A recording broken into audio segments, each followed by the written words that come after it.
We're going to look at students, and students will obviously populate the database. It's a site-based database in general, and then you have your students in your program.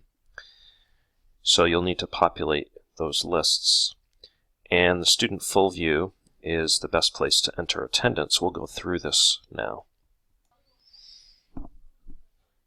I can hit a new record in order to begin.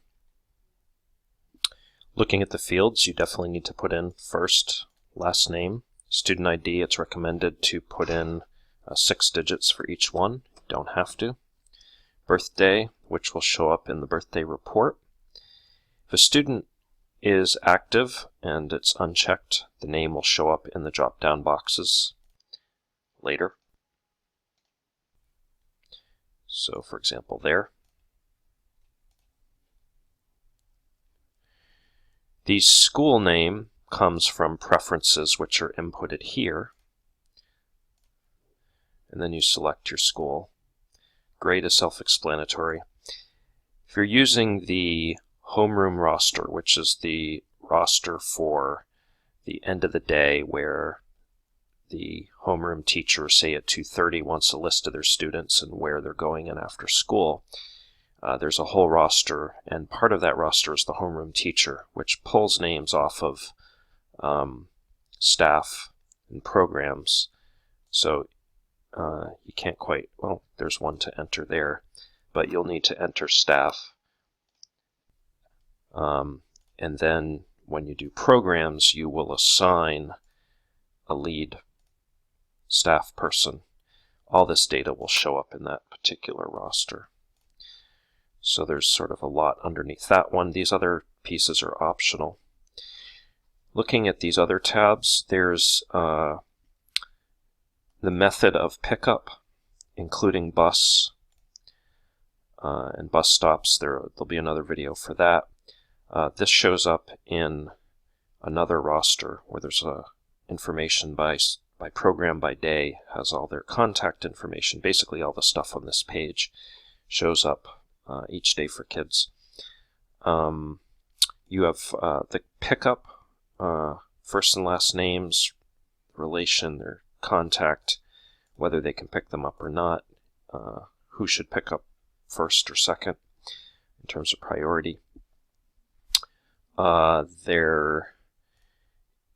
This information here can be inputted anytime during the year, but definitely needs to be there for federal reporting. So gender, ethnicity,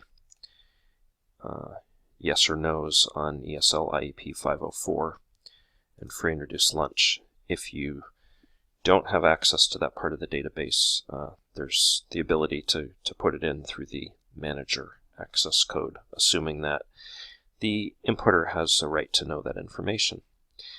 There's a medical notes section. These notes will also show up in the rosters, or one roster. The doctor and dentist information is built off of the preferences. The drop-downs are built. These in particular do not show up in a report, but they can be exported. There's an enrollment attendance area, so you can, once the programs are loaded, you can click here by student and enroll the different youth in their programs, and then their attendance records are kept here as well. And accomplishments by student can be kept and exported or produced in a PDF report. That's here as well. You can also see that accomplishments here, for example, can just be entered easily in the main menu. So the student data section shows up in virtually all of these rosters. For example, names and grades, what programs are assigned to.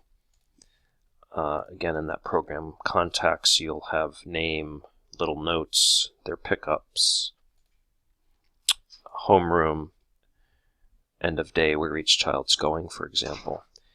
That student data is all over the report section, reports by ethnicity, by the different demographic information. It shows up all over the place in the federal reports, etc. So the student section is important